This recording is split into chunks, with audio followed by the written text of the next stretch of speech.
Isa pong Shiba Inu whale ang bumili ng 257.5 billion na SHIB tokens at nagkakahalaga po yan ng $4.6 million. Ano ang ibig sabihin nito para sa presyo ni SHIB? Magkakaroon na kaya ng price recovery? At ano po ang epekto nito para sa atin bilang mga Pinoy crypto traders at investors ni SHIB? Kaya yan po ang mga katanungan na siyang ating pag-uusapan sa video na ito. Pero bago po tayo magpatuloy ay nais ko lamang po munang bigyang linaw ang aking disclaimer kung saan ang nilalaman po ng video na ito ay hindi po ito isang financial advice. For education and information purposes lamang po ang layunin nito. Ngayon, ayon po sa analytics platform na Look On Chain, isang kilalang Shiba Inu whale ang bumili ng 257.5 billion SHIB tokens habang bumababa ang presyo ni SHIB sa market. Ang transaction na ito ay nagkakahalaga po ng humigit kumulang $4.6 million.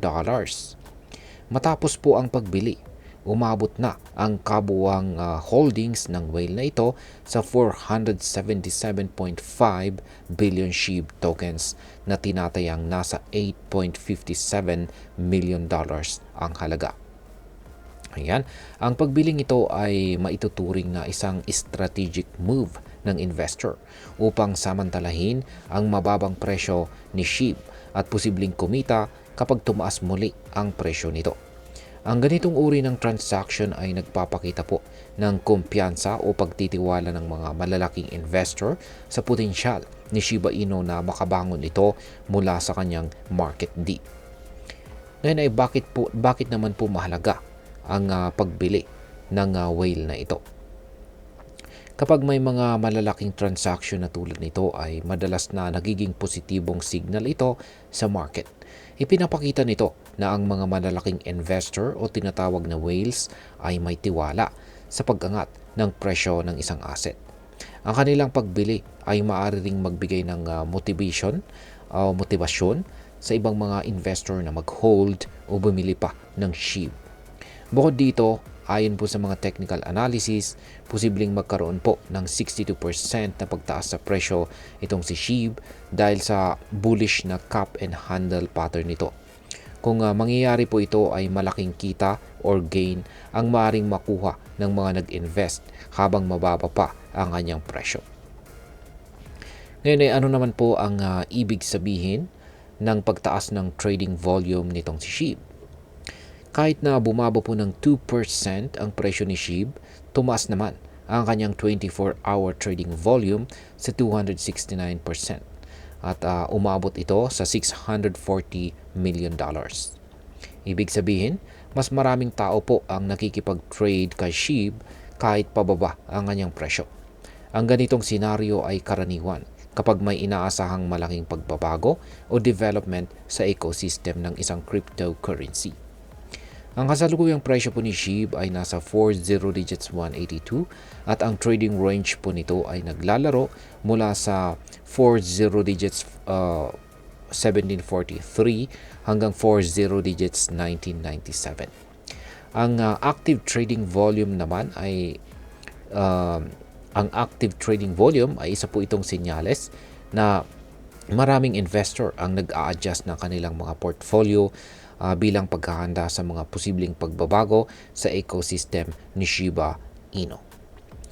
Ngayon ay ano naman po ang update mula kay Ginoong Satoshi Kusama. Sa mga hindi po nakakakilala kay Ginoong Satoshi Kusama, ay siya po ang lead developer ng Shiba Inu ecosystem. Ngayon siya po ay nagbigay ng teaser tungkol sa isang malaking update na paparating sa ecosystem ni Shiba Inu. Ayon sa kanya, groundbreaking daw ang development na ito. Kung babalikan natin ay marami ng initiatives ang Shiba Inu tulad po ng Shibarium, Shiba Swap at mga token offerings tulad po ng Bone, Leash at saka Treat. Ang mga hakbang na ito ay naglalayong gawing mas malawak ang paggamit sa Shiba Inu ecosystem bilang isang Web3 platform. Ang paparating na update na ito ay inaasahang magdadala ng karagdagang atensyon at kumpiyansa mula sa mga investor. Ngayon ay ano naman po ang maaaring maging epekto ng pagtaas ng burn rate. Yan, burn rate nitong si SHIB. Ang isa pang mahalagang development ay ang pagtaas po ng SHIB burn rate ng 800%. Kamakailan lamang ay 6.27 million SHIB tokens ang sinunog o permanenteng inalis mula sa circulating supply. Ang ganito pong aksyon ay nakakatulong upang mabawasan ang supply ni SHIB, kung saan sa kalaunan ay maaring magdulot ng pagtaas ng presyo nito ayon po sa principle ng supply and demand. At ngayon ay ano naman po ang maaring maging epekto nito para sa atin bilang mga Pinoy crypto traders at investors na interesado kay SHIB. Yan. Una ay kung ikaw po ay may holdings na SHIB, maaaring magandang panahon ito para mag-hold o magdagdag ng investment habang mababa pa ang kanyang presyo. Pangalawa ay ang paparating po na update mula sa Shiba Inu ay isang posibleng magdulot ng pagtaas ng kanyang presyo. Kaya't mainam na maging updated po sa kanyang mga developments.